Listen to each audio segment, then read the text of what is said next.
मैं विक्रम सिंह भारतीय रेलवे के सीएन नंबर 01/2018 का आरआरबी मुंबई टेक्नीशियन का स्टैंड बाय कैंडिडेट आप समस्त रेलवे के अधिकारी, शिक्षक एवं छात्र जो रेलवे एसएससी या किसी भी चीज़ की तैयारी करते हैं, आप लोगों के सामने आज मैं अपना दुख दर्द बयां करने जा रहा हूं।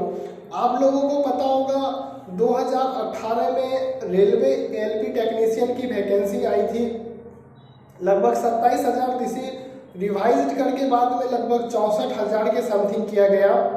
उसका मैं एक छात्र हूँ, मैंने भी फॉर्म भरा था। उसकी सारी स्टेजेस मैंने डेट बाय डेट आप लोगों को सारी प्रक्रियाएं बताता हूँ। फॉर्म भरने के बाद हमारा एग्ज़ाम 2018 अगस्त में जाके CBT 1 में कलकत्ता हावड़ा में जाके देता हूँ। उसके बाद फिर 2019 के जनवरी में मैं CBT 2 पुणे होते हुए कोल्हापुर महाराष्ट्र में देता हूँ। जस्ट उसके बाद मेरी अप्रेंटिस में कॉल आ गई, वेरिफिकेशन वगैरह हो गया। मुझे मार्च में ज्वाइन करना था, जिसकी वजह से मैंने अपना स्टडी को बीच में ब्रेक करके पटना छोड़ के मैं RRC भुवनेश्वर के थ्रू विशाखापट्टनम ज्वाइन किया। जिसके बाद फिर मेरी CBT 3 या फिर साइको टेस्ट कहा जाए, उस चीज़ को करने के लिए, तैयारी करने के लिए मेरे पास मात्र 5 दिन का समय था, क्योंकि मुझे वहाँ से छुट्टी नहीं मिल रही थी जहाँ मैं अप्रेंटिस की ट्रेनिंग कर रहा था। किसी भी तरह से मैं छुट्टी लेके आया, तैयारी किया। मेरा CBT 3 साइको टेस्ट जो कि गांधीनगर गुजरात में था, मई 2019 में उसको मैंने दिया। फिर उसके बाद मेरा अगस्त में डॉक्यूमेंट्स वेरिफिकेशन था, जिसके बनाने के लिए भी मेरे पास टाइम बहुत कम थे। फिर भी मैं किसी तरह से आया, मैंने बनाया। और उस दौरान मैं अगस्त में अपना DV देने के लिए RRB मुंबई सेंट्रल गया, जिसमें मेरे साथ मेरे पिताजी भी गए थे। और मेरे साथ वहाँ पे ऐसी घटना घटी, शायद किसी के साथ ऐसा नहीं हो जो मेरे साथ हुआ। मेरा उस दिन DV तो हो गया। अगले दिन मेरा जब फिर कल्याण में मेडिकल था, उस दिन रात के लगभग 9 बज रहे थे। जिंदगी में शायद वो अनहोनी होना था। आज भी वो दिन जब रातें मुझे याद आती है तो मेरे आंखों में आंसू आते हैं। उस रात लगभग 9 बजे मेरे पिताजी रूम से बाहर निकले थे कहीं घूमने के लिए कल्याण स्टेशन, और पता नहीं शायद उनका उस समय क्या इशू था, वो इधर उधर भटक गए आज भी। और मुझे सुबह मेडिकल देना है, तो मुझे समझ नहीं आ रहा था मैं क्या करूं। मैंने अपने घर में फ़ोन किया मम्मी को, बहनों सबको, कि ऐसा ऐसा घटना मेरे साथ हो रहा है, पापा पता नहीं कहाँ चले गए, मैं क्या करूं। तो उन सब ने मुझे समझाया कि तुम थोड़ी देर के लिए रूम में रहो, 1 घंटा 2 घंटा में पापा आ जाते हैं और तुम्हारा सुबह मेडिकल देना है। मैंने वेट किया, पापा 1-2 घंटे के बाद आए। मैं किसी तरह से फिर मेडिकल दिया, मेडिकल पास होके भी आया। और मुझे B1 कैटेगरी में पूरी तरह से मैं फिट हूँ। मेरी eye sight, near distance vision, operation, इसी चीज़ सारी चीज़ें फिट हैं। और घर परिवार सभी को आशाएं थी कि मैं इस चीज़ में फिट होकर अपने माँ पिताजी का नाम रोशन करूँगा। और इस वैकेंसी में मेरे गांव से 2 लड़के हुए थे, जो हम दोनों पटना में ही पढ़ते थे। हमारी सारी कागज, जितनी भी जाति प्रमाण पत्र, OBC जो भी हो, वो सारा हम दोनों ने साथ साथ बनाया था उस लड़के के। और हमारे कागज में दिक्कत हो रहा था, तो उसके लिए मैंने खुद SDO ऑफिस नौगछिया कॉल किया कि हमें ब्लॉक से नहीं दिया जा रहा है। फिर हमें दिया गया।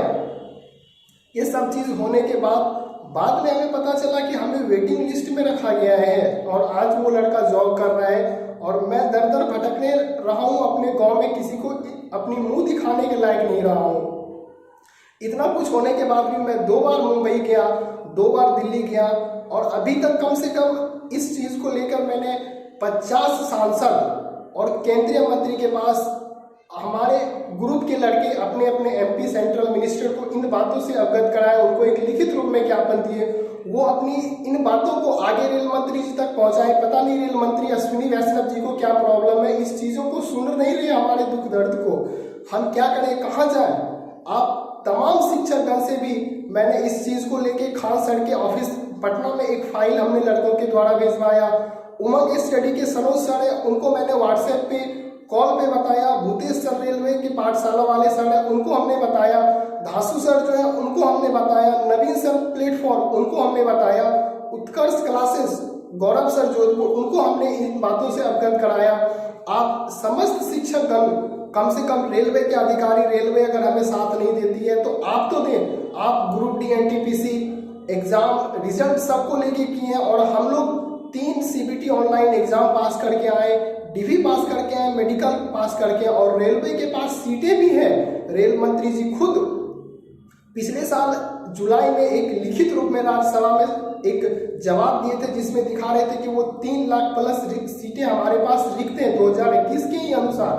उनमें से 1,40,000 के लगभग पे प्रोसेस चल रहा है। 1,60,000 सीटें फिर भी वैकेंट है और उन 1,60,000 में 27,000 प्लस सीटें तो सेंट्रल जोन मुंबई के पास है। उनमें से हम तो 812 सीटों की मांग कर रहे हैं, जिसके पास आपके लिए रिव्यू ऑफ पेंडिंग इंटेंट्स 9/7/2020 का रूल है। ये सारी चीजें एनईसी सीटों के लिए आपने मल्टीटास्किंग रूल फॉलो किया है। पीडब्ल्यूडी की सीटें जो 2.5% थी आपने रिवाइज करके 5% कर ली, उनको 2 मौका दे दिया जा चुका है 2014 में, 2018 में। अब तो उस चीज पे एक नियम बना के हमें दिया जा सकता है। अगर इन चीजों को नहीं भी तो वहां मुंबई में 4 कुडवाडी, बडनेरा, लातूर, सालपारा ये 4 वर्कशॉप खुले हैं।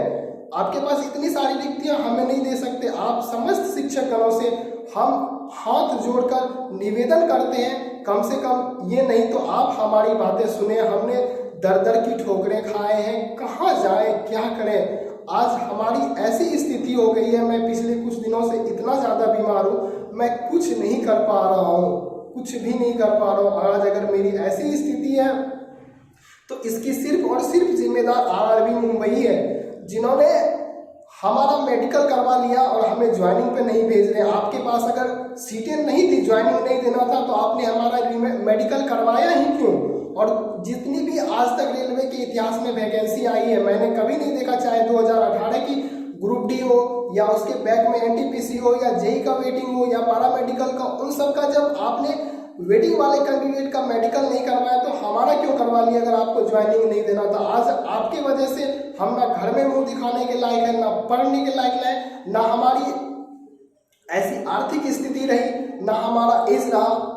आप समस्त रेलवे अधिकारी, रेल मंत्री जी एवं शिक्षकगण, हम चाहते हैं कि आप लोग हम लोगों के लिए भी कुछ बोले, हमारे लिए भी एक ट्विटर कैंपेन चला दें जिसमें हम चाहते हैं कि हमारी हैशटैग चले, #clear 2018 railway LP #clear 2018 LP technician stand by. आप समस्त टीचर हमें साथ दें और हम सभी छात्रों से भी चाहेंगे कि आप लोग, हमने आज तक कभी नहीं बोला है कि हमारी वीडियो को आप लोग शेयर करें, लेकिन हम पहली बार आप सभी छात्रों से निवेदन करते हैं, आग्रह करते हैं कि आप हमारी बातों को जितना ज़्यादा से ज़्यादा हो सके आगे शेयर करें। किसी न किसी तरह से हमारी बातें रेल मंत्री के साथ साथ सभी सांसद एवं केंद्रीय मंत्री तक ये बात पहुंचे। और आज मैं बताता हूं अपने चैनल पे कि हमने कहां पे कितने सारे केंद्रीय मंत्री के स्तर को हमने अप्रोच किया है। सबसे पहले हमारा विजिटिंग हुआ केंद्रीय मंत्री गिरिराज सिंह बेगूसराय, नितिन गडकरी जी नागपुर, आरके सिंह आरा, गजेंद्र सिंह शेखावत राजस्थान से, अनुप्रिया पटेल यूपी से। इसके साथ साथ मैं अब कुछ सांसदों के नाम बताता हूं। अजय मंडल जी भागलपुर से, चिराग पासवान जमुई से, विकास महात्मे नागपुर से जो राज्यसभा सांसद हैं। इसके साथ साथ महंत बालकनाथ जी अलवर से, अनुराग शर्मा झांसी से। इस तरह से हमने बहुत सारे सांसदों का ये चीजें अप्रोच किया, उनको ज्ञापन दिया। राजवर्धन सिंह राठौर, राजीव प्रताप रूडी, ऐसे ऐसे बहुत सारे हैं, मैं सबका नाम तो नहीं बता सकता हूँ, लेकिन आप सभी टीचर से मैं अनुरोध करता हूँ हमारी हालतों को को समझें, आप लोग हमें सपोर्ट कीजिए। उम्मीद है, आशा है कि आप लोग हमें एक ना एक दिन जरूर समझेंगे, हमारी बातों को, दुख दर्द को। इन्हीं चंद शब्दों के साथ मैं अपने वाणी को विराम देता हूँ। जय हिंद, जय भारत। आप समस्त गुरुजनों को अगर मेरी कोई बातों से कष्ट हुई होगी तो मुझे क्षमा प्रार्थी हूँ। मैं आपका छात्र हूँ। आप हमें एक अबोध बालक समझकर माफ कीजिएगा।